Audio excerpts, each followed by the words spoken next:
A rather disturbing story was brought to my attention a few days ago by the Young Turks.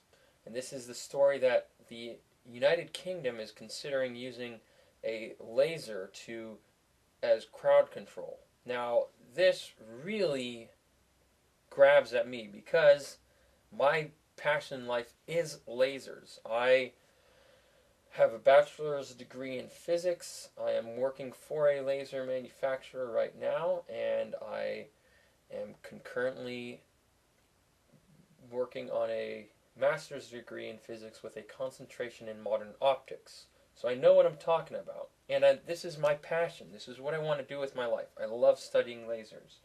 So when I hear that they're going to try to use lasers to hurt people, I needed to look into it. The first thing is I found after doing some looking around, the manufacturer of this crowd control laser is Photonics Security Systems. And the model is the SMU 100. And it's currently being sold for £25,000. You can buy this right now.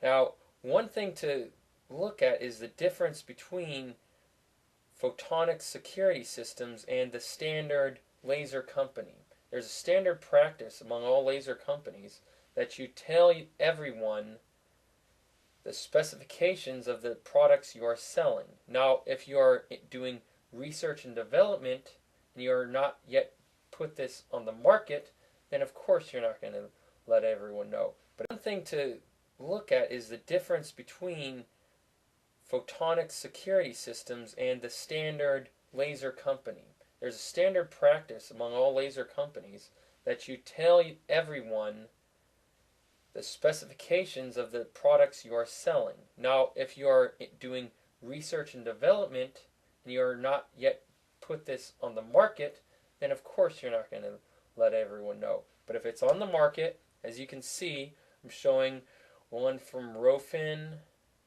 Here's a page from Spectrophysics, which is owned by Newport. Here's a page from Coherent. All of these companies freely advertise the power of the laser, the wavelength, all the characteristics, if it's pulsed, the pulse durations. But if you look at Photonics Security Systems, they're not giving that information out. Even though these are items that these are lasers that they are selling on the market. Now, we all know that if a corporation is hiding information, it's usually 99% it's for a purpose. What I want to know is I need to know what kind of a power are they going to be putting on people. And fortunately, I was able to get all the information I need from this illustration in the Sunday Times. But before I let you know, give you a minimum estimate for the power that the SMU 100 is capable of producing, I'm going to talk about a little bit about safety with lasers. Lasers are rated, at least in the US. International uses a different system, but they're pretty much comparable. The US, the system rates lasers from class 1, 2, 3A, 3B, class 4. Lasers from class 1 to class 3A are rated as safe for use without special eye protection. And the reason is a class 3A laser is the limit to where if your eye gets flashed by a 3A laser, your blink response is capable of protecting your eye. So here I have a laser pointer. This is a class 3A laser pointer. Most weaker laser pointers are 2 or maybe even 1.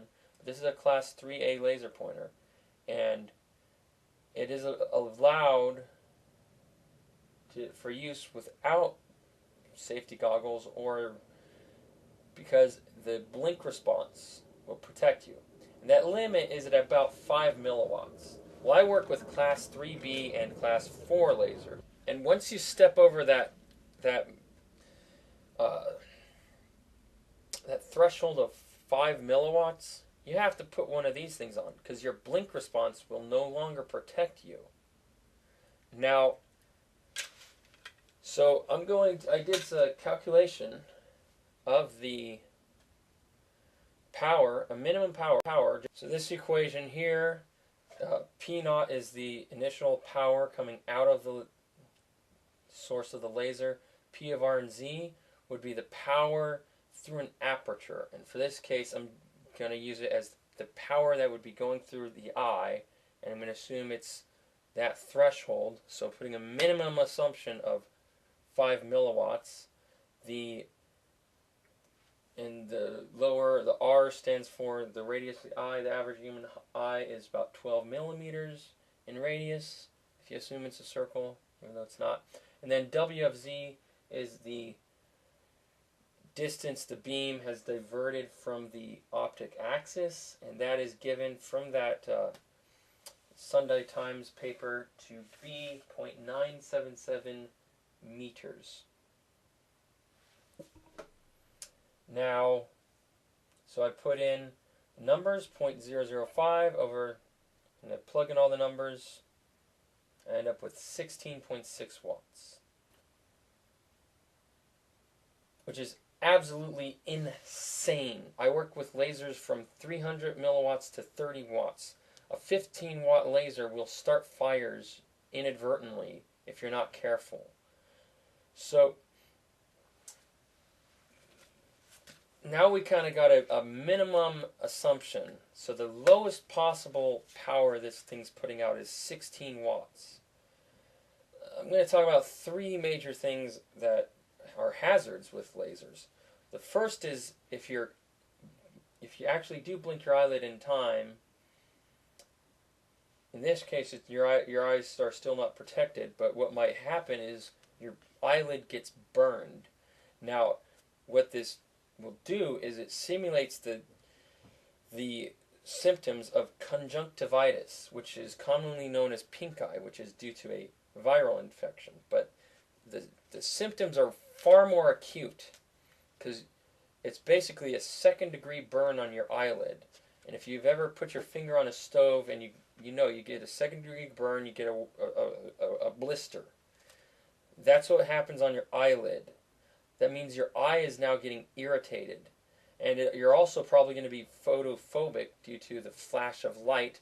So what the least possible injury you're going to get from this machine, if you are 500 meters away, is you burn your eyelid and you get conjunctivitis combined with photophobia, which would mean you have to sit in a dark room, you cannot go outside, and you have to have intensive outpatient medical care. You're also, since your eyelid is irritating your eye, you won't be able to focus. So you will be incapable of reading, writing, watching TV, watching the internet, surfing the internet for about a week. And you're going to be in intense pain for about a week. That's the least that could happen. Now, they haven't given us any information. If they're using UV light, that will not go through your eye, but it can burn your cornea. And this is known as flash blindness. This would means your cornea is your outer surface of your eye. And it would burn that completely off. And you would not be able to see for about a couple weeks. Completely blind. You would require intensive inpatient medical care. You would be able to overcome it, but you'd be in intensive pain for weeks, have to have intensive care. But this isn't even near the worst. If they are using visible light, and once again, we have no way of knowing because they're selling this stuff, but they're not even telling you what wavelengths they're doing it at. If they're doing visible and your blink response does not work and it burns, what it will do is your eye will collect because our eyes see visible light. It collects the light and focuses it on your retina. This much intensity can burn your retina, which leads to permanent damage. This would lead to cataracts or spots or that you can't see anymore, or even retinal disconnection. This is serious stuff. So, now the other thing we know is how these cops, okay, they're supposed to be doing at 500 meters. We know the slippery slope argument applies because look at Lieutenant John Pike. So in short, this is dangerous, and they're not even letting us know what the danger is. And they're already selling these lasers on the market. And as I gave you, the minimum power they're putting out is 16 watts. That being said, there's so much out there that lasers do for people. For me, I find it a fascinating area of research because you're going from electromagnetism to optics through quantum mechanics, and I find it a fascinating thing to study. There's so many interesting applications out there. All the chips, computer chips you use are inscribed by lasers, inspected by lasers. The new flat screen TV screens wouldn't be possible without lasers. The internet's based on lasers. And laser research is groundbreaking. Check out LIGO. I'll put the link down below, but they just are an improvement to this interferometer that is searching for gravitational waves. Is the first practical application of quantum entanglement in the history of humankind. But in one of the strangest ironies, the next generation of gravitational detectors, LISA, which is a satellite array of 3 satellites that act as an interferometer, it would have about 4 orders of magnitude better resolution than LIGO, which is currently our best observation of the best observations we can get of the universe right now is with LIGO. If we had LISA, we'd have 4 orders of magnitude more. There's no telling what we'd see. But that was scrapped because it was would have cost American taxpayers about $7 billion, which is roughly the amount of money we spend every month in Afghanistan or Iraq.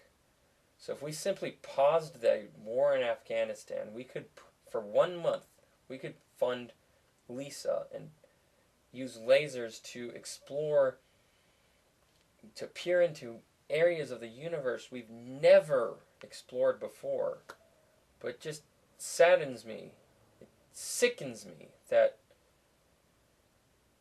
our leaders just want to use this technology and this science not to help mankind, not to study more things, not to learn more things, not to gain more knowledge, not to improve our lives, but simply increase the efficiency by which they can inflict suffering on the powerless. Very sad day.